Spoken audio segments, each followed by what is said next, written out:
সবার সাথে আপডেটেড থাকতে এক্ষুনি সাবস্ক্রাইব করে দিন আর ঘন্টা বাজিয়ে দিন। আসসালামু আলাইকুম, কালো জাদুর বেকারি ইউটিউব চ্যানেলে আপনাদের সবাইকে স্বাগতম। আপনারা অনেকেই হয়তোবা জানেন, আমরা প্রতি শুক্রবারে রাত 9টার পরে লাইভে এসে স্টুডিও শেয়ার করে থাকি এবং আমাদের সাথে লাইভে যুক্ত হতে তেমন একটা বেশি কিছু টিপিক্যাল না, যদিও আপনিও চাইলে লাইভে জয়েন হতে পারেন এবং আপনার যদি কোনো ঘটনা থেকে থাকে শেয়ার করতে পারেন এবং স্টুডিওতে শেয়ার করতে যদি আপনার কোনো অসুবিধা হয় তাহলে আমাকে ইমেলও করতে পারেন এবং হোয়াটসঅ্যাপেও দিতে পারেন।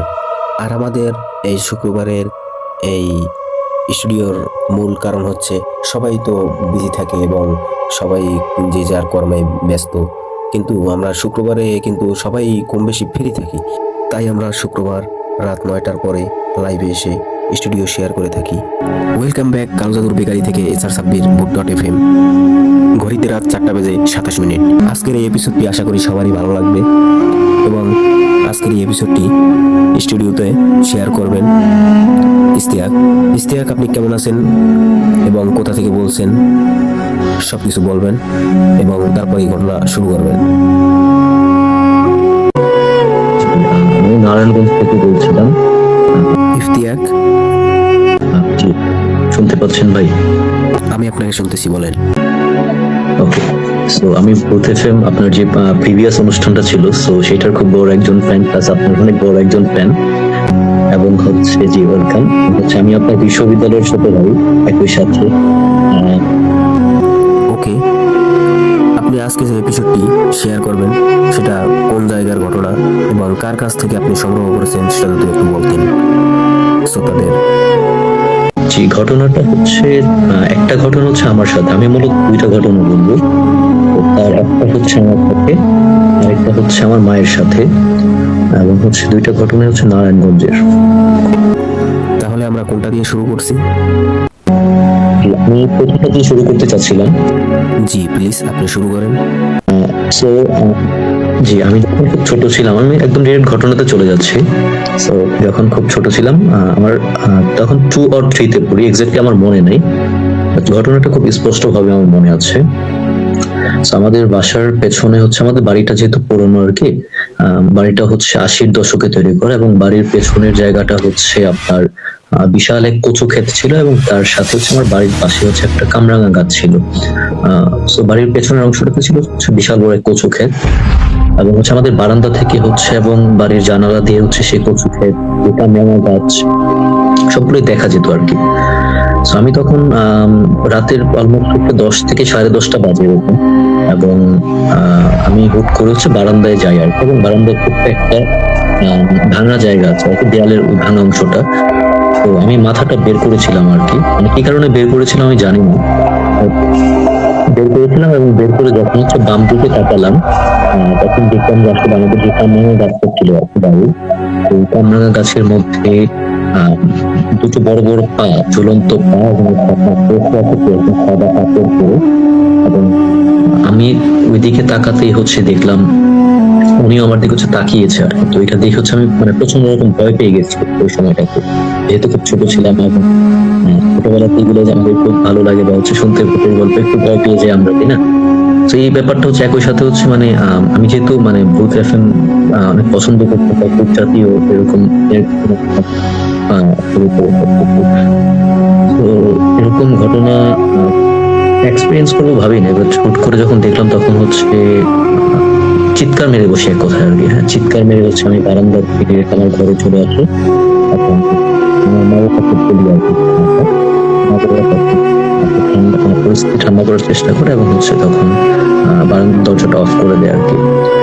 তো পরবর্তীতে হচ্ছে ওই কামরাঙা গাছটা হচ্ছে কেটে ফেলা হয় এবং সেখানে ভবন করা হয় আর কি, এবং পেছনের জায়গাটা যেটা প্রস্তুত হচ্ছিল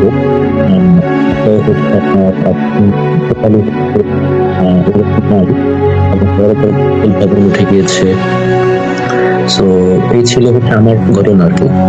এই তো ভাই, ধন্যবাদ। ইফতিয়াক, আপনার যে সেকেন্ড ঘটনাটি কি এখন শেয়ার করবেন? তাহলে আমরা শুরু করি সেকেন্ড ঘটনায় এবং আশা করবো এরকমের ধরনের ঘটনা আপনি আরো সংকলিত করে আমাদের মাঝে নিত্য নতুন শেয়ার করবেন। একই সাথে শেয়ার করে ফেলি আমি। জি, থ্যাংক ইউ সো মাচ। শুরু করেন। ওয়েলকাম। এবং আমিও ট্রাই করব, আমি যেহেতু ছোটবেলা থেকে ভূত FM শুনতাম আগে, সো ট্রাই করব ঘটনা কালেক্ট করে হচ্ছে পরবর্তীতে বলার জন্য। এই দুইটা ঘটনা আমার জানা ছিল তো, সো এই জন্য হচ্ছে আমি মানে একটা তো আমি এক্সপিরিয়েন্স করেছি, দ্বিতীয়টা হচ্ছে আমার মায়ের থেকে আমি শুনেছিলাম। তো সেই ঘটনাতে চলে যাচ্ছে এখন। সেই ঘটনাটা হচ্ছে আমার মা তখন ছোট আর কি, অলমোস্ট হচ্ছে তার 13-14 বছর হবে। ওই সময়টাতে হচ্ছে এই এরিয়াতে মানে আমার নানু বাসা যেখানে, তো সেখানে এখন তো পরিস্থিতি অনেকটা পাল্টে গিয়েছে আর কি। এখন তো বহুতল ভবন থেকে শুরু করে রাস্তাঘাট অনেকটা উন্নত, বাট ওই সময়টাতে হচ্ছে আপনার শীতলক্ষা নদীর পাড় তো, তো সেখানে হচ্ছে মানে অনেকটা গ্রামীণ পরিবেশ ছিল আর একটু গ্রাম্য এলাকা ছিল। এবং নদীর পাশেই হচ্ছে আপনার বিশাল বড় একটা জঙ্গল ছিল। আমার মার ভাষ্যমতে সেখানে হচ্ছে বাঁশ বাগান ছিল এবং হচ্ছে আপনার কি বলে ঝাউবন যেটাকে বলে আর কি, এরকম কিছু একটা ছিল। তো আমার মা ওইদিন হচ্ছে আমার মায়ের কোনো এক আত্মীয় বিয়ে হয়তো বা ছিল আর কি, এবং করে সবাই হচ্ছে ওই বাড়িতে ছিল আর কি। তো আমার মা ছিল বাসার মধ্যে, এখানে হচ্ছে আপনার একাই ছিল আর কি। প্লাস হচ্ছে আমার মায়ের সাথে হচ্ছে আমার নানু ছিল প্রচন্ড বছর। তো ওই সময় হচ্ছে ঝড়ের রাত ছিল, হ্যাঁ, প্রচন্ড বৃষ্টি হচ্ছিল বাইরে এবং বিদ্যুৎ চমকাচ্ছিল। তো ওই সময়টাতে হচ্ছে আমার মায়ের নাম ধরে কেউ একজন ডাকে আর কি বাইরে থেকে। আমার মা হচ্ছে বাইরে তার ডাকে সাড়া দেওয়ার জন্য যায় এবং যে হচ্ছে একটা বিশাল বড় হাতি দেখতে পায়। তো হাতি হচ্ছে আপনার হয়তোবা কোনো জিন বা কিছুর একটা বেশ ধরে এসেছে, এরকম কিছু একটা। তো আমার মা খুব স্পষ্ট ভাবে সেই হাতি নামটা শুনতে পাচ্ছিল আর কি বারবার, এবং এটাও বলছিল যে তুই আমার সাথে আয়, আমি তোর বোনের কাছে নিয়ে যাবো, বোনের বন্ধু বিয়ে বাড়িটা সেখানে নিয়ে যাবো ডাক্তার। আমার মা হচ্ছে অত চিন্তা ভাবনা না করে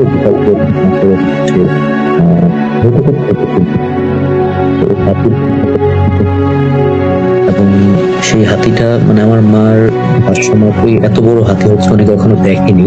হ্যাঁ, তো তার পেছনে মানে ওই হাতির পেছনে পেছনে আমার মা যাচ্ছিল। এবং যেহেতু বললাম যে ঝাউবন ছিল, বাঁশ বাগান ছিল, ধীরে ধীরে হচ্ছে সেগুলো অতিক্রম করে হতো ঝাউবন পিছনে ছুটেই চলছে। যেহেতু বৃষ্টি ছিল এবং হচ্ছে অনেকটা ঝড়ো আবহাওয়া ছিল ওই সময়টাতে, তো আসলে লোকজন ওইভাবে কম ছিল নৌকার।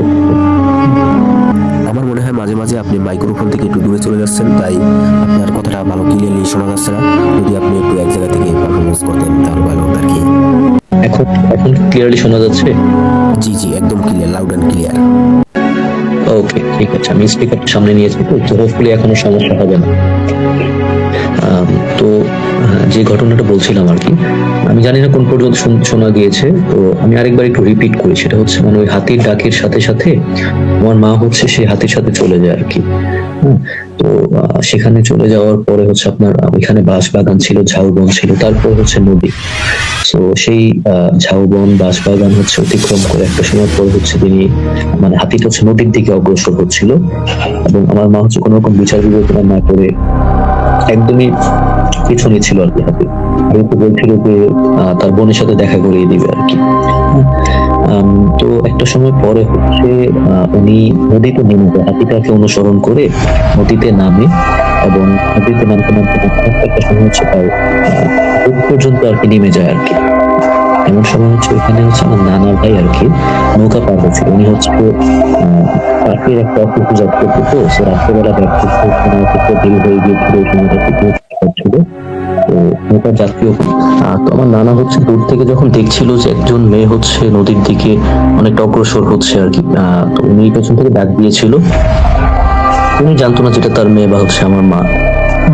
তো উনি সামনে এগিয়ে যায় এবং হচ্ছে সেই তাকে হচ্ছে ফিরিয়ে আনার জন্য পেছন থেকে আহ্বান করতেছিল আর কি। একটা সময় পরে হচ্ছে আমার নানা পানিতে নামতে থাকে ধীরে ধীরে এবং হচ্ছে মনে হচ্ছে আমার মাকে নিয়ে আসা, এবং নিয়ে আসার পরে তাকে জিজ্ঞেস করি যে তুমি এখানে গিয়েছিলে কেন। আমার মা হচ্ছে পুরো ঘটনা খুলে বলে যে এখানে আসলে আমাকে বলেছে একটা হাতি যে আমি তোমার বোনের কাছে নিয়ে যাচ্ছি, তো আমাকে অনুসরণ করবে।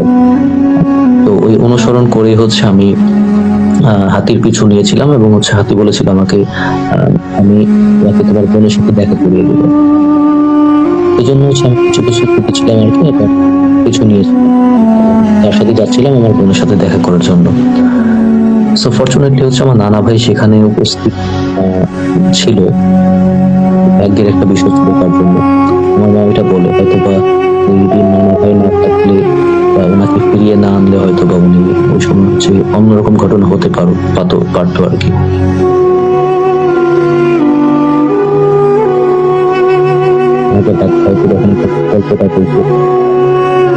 তো এই ছিল আমার ঘটনা।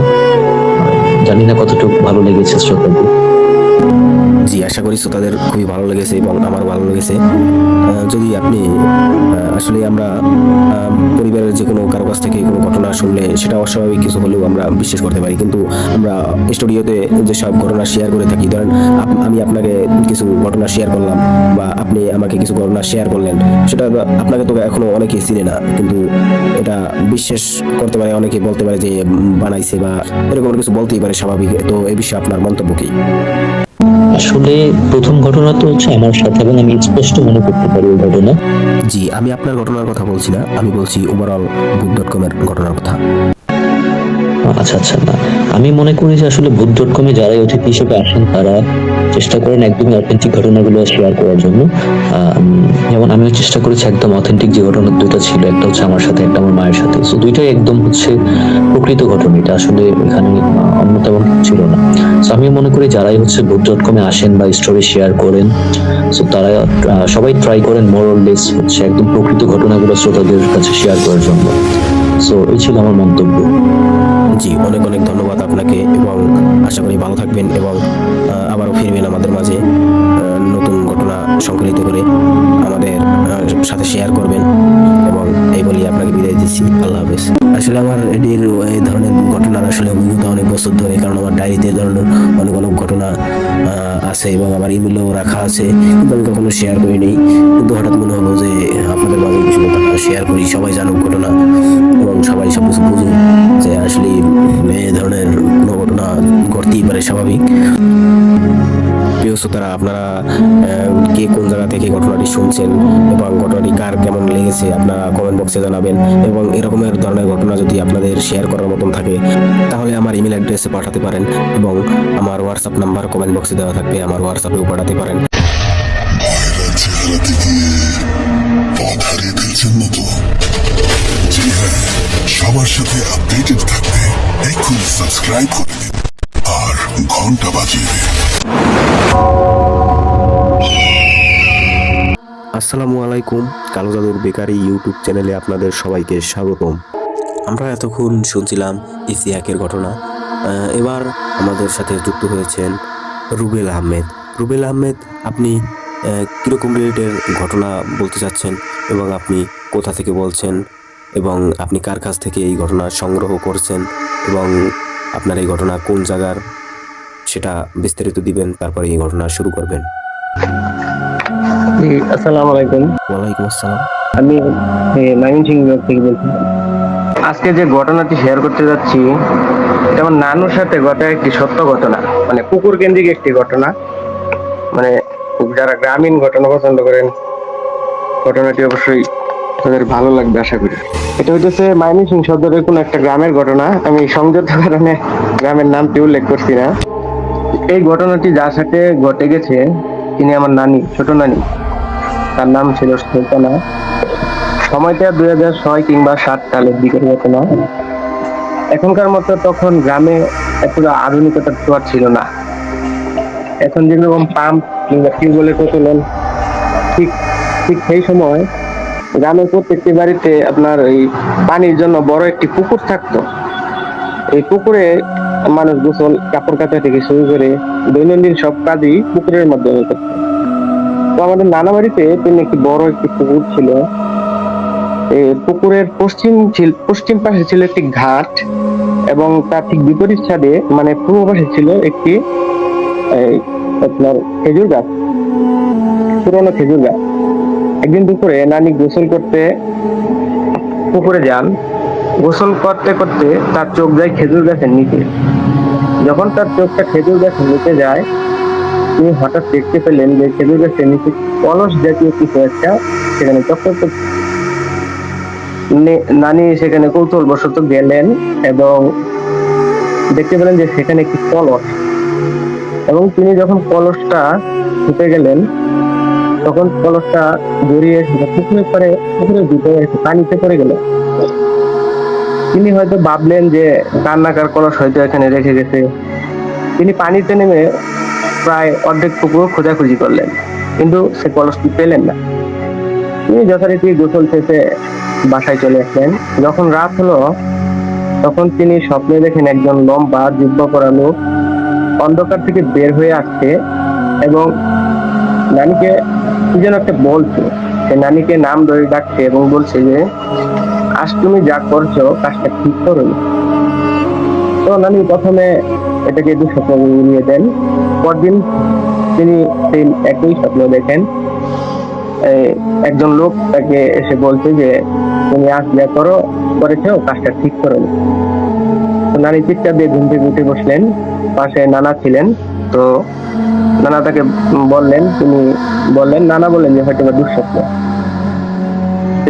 ওইভাবে ওই রাতটা তিনি ওইরকম ভাবে আর কি না ঘুমিয়ে কাটিয়ে দিলেন। পরদিন সকালে যখন তিনি উঠান ঝাড়ু দিতে গেছেন, হঠাৎ তিনি সামনে 7টা বিশাল মাথাওয়ালা সাপ দেখতে পেলেন। মানে সাপটা ফুসফুস করে তার দিকে তেড়ে আসছে। তিনি নানি একটি চিৎকার দিয়ে অজ্ঞান হয়ে যান। অজ্ঞান হওয়ার পর তখন বাড়ির লোকজন এসে তাকে মাথায় পানি দেয়। পানি দেওয়ার পরে আপনার তার যখন হুঁশ আসে তখন সে বিস্তারিত ঘটনা বলে। তো ঘটনা বলার পর স্থানীয় একজন মসজিদের ইমামের থেকে তিনি পানি পড়া এবং তেল পড়া এনে দেন। তো তখন আর কিছু হয়নি।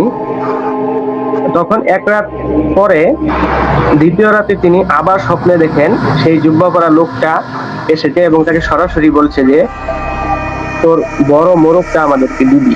বড় মোরগ বলতে নানির বড় ছেলেকে গিনতি বুঝিয়েছিল। এরপর থেকে নানির জীবনটা দুর্বিষহ হয়ে গিয়েছিল। তিনি যেদিকে তাকাতেন 7টি কলস দেখতে পেতেন। তিনি পুকুর পাড়ে, উঠানে, রান্নাঘরে ঘুমালে এমনকি চোখ বন্ধ করলেও সেই কলস গুলো দেখতে পেতেন। তো অবশেষে নানির যে শ্বশুর, মানে আমার বড় বাবা, যে তিনি একজন আলেমের সাথে বিষয়টি শেয়ার করেন এবং আলেম বললেন যে শনিবার তাদের বাড়িতে আসবেন। তো যথারীতি শনিবারে মাগরিবের পর আলেম সাহেব এলেন এবং এই নানির শরীরে জিন হাজির করালেন এবং জিনটি তখন বলল, কেন আমাকে ডেকেছিস? তখন আলেম সাহেব বলল যে তুই কেন রোগীকে ডিস্টার্ব করছিস, এই মেয়ে তোর কি ক্ষতি করেছে? তখন জিনটি বলল, আমরা 7 ভাই, মানে 7টা জিন আর কি, আমরা 7 ভাই অনেক বছর ধরে এই পুকুর পাড়ে থাকি, কিন্তু এই মেয়ে ছিল লোভী। সে আমাদের সাপের কলসটি অপবিত্র সাপে স্পর্শ করেছে, তাই তাকে আমরা প্রথমে সাপ হয়ে মারতে গেছিলাম, কিন্তু সে সাপটি ভালো ছিল বলে সে বেঁচে গেছে। তার এই ভুলের মাসুল তার দিতেই হবে। এখন আমি তার ছেলেকে নিব, এটাই হবে ওর জন্য উপযুক্ত শাস্তি। তখন আলেম সাহেব বললেন যে মেয়েটি ভুল করেছে, ইচ্ছা করে করেনি। কিন্তু জিনরা রাজি হচ্ছিল না। আলেম সাহেব জিনের সাথে অনেকক্ষণ লড়াই করার পর, অনেক দোয়া বিদ্যুৎ করার পর জিনকে বুগুরবন্দি করার হুমকি দেন। তখন শেষে জিনগুলো বলল যে 10 কেজি মিষ্টি এবং একটি মোরগ একটি পিতলের কলসে সেই খেজুর গাছের নিচে রেখে আছে এবং কয়েকজন এতিমকে একবেলা খাওয়ানোর জন্য বলে। তো এই কথা বলে জিনটি বলল। তো তারপর আলেম সাহেব বললেন যে তুই যে যাবি সেটা প্রমাণ কি? তো জিনটি তখন বললো যে আমি যখন যাব চলে যাব তখন এই উঠানের সামনে বড় গাছের ডালটা ভেঙে দিয়ে চলে যাব, উঁচু বড় ডালটা। তো যেই কথা সেই কাজ, তার ঠিক কয়েক সেকেন্ড পরেই গাছের একটি বড় ডাল ভেঙে পড়ল। তারপর যথারীতি ওই জিনের দেওয়া শর্তগুলো তারা পূরণ করলেন। থ্যাংক ইউ সো মাচ ঘটনাটি ছোট্ট করে বলার জন্য আপনাকে ধন্যবাদ। এবং আমাদের হাতে সময়ও খুবই কম। কারণ রাত অনেক হয়েছে। আসলে আমরা রুবেল ভাইয়ের কাছ থেকে যে ঘটনাটা শুনেছি সেটা শুধু রুবেল ভাই না, আরও অনেকেই শেয়ার করেছেন এবং এরকমের ধরনের বহু ঘটনা ঘটে যাচ্ছে প্রতিনিয়ত। যাই হোক, এগুলা আসলে আমরা অনেক ছোটবেলায় আমি আমার এক দুঃসম্পর্কের ফুপুর কাছ থেকেও শুনেছিলাম যে এরকমের নাকি কলসের একটা রূপ ধরে আসেন, জিন থাকেন এবং যে কোনো পুকুর পাড়ে থাকেন বা কোনো খালের পাড়ে বা বেড়ের পাড়ে থেকে থাকেন। এবং বলবো যে রুবেল ভাই, আপনি আবারও আমাদের সাথে যুক্ত হবেন নতুন কোনো ঘটনা নিয়ে, এবং এই বলেই আপনাকে বিদায় দিচ্ছি। এবং আমাদের সাথে যারা ঘটনাটি শুনছেন তারা অবশ্যই কমেন্ট বক্সে বলে যাবেন যে কে কোথা থেকে ঘটনাটি শুনছেন এবং ঘটনাটি কার কেমন লেগেছে। আশা করি আপনাদের সবারই ঘটনাটি ভালো লেগেছে। আপনার যদি এ ধরনের ঘটনা শুনতে ভালো লেগে থাকে বা এ ধরনের ঘটনা আপনি শুনতে পছন্দ করেন, তাহলে আমাদের চ্যানেলটি সাবস্ক্রাইব করতে ভুলবেন না এবং বেল আইকন বাজিয়ে পাশে থাকুন এরকমের ঘটনা শোনার জন্য। আজকের স্টুডিও এ পর্যন্তই। আশা করি সবাই ভালো থাকবেন এবং আমিও আপনাদের নতুন নতুন ঘটনা শোনার জন্য আগ্রহীত এবং শ্রোতারাও শোনার জন্য আগ্রহীত। যাই হোক, কথা না বাড়াই, রাত অনেক হয়েছে। আমাদের আবার দেখা হবে আগামী শুক্রবারে রাত 9টার পরে। এই বলেই শেষ করছি। কালো চাদর বেকারি থেকে আমি বলছিলাম এসআর সাব্বির, বহুত FM।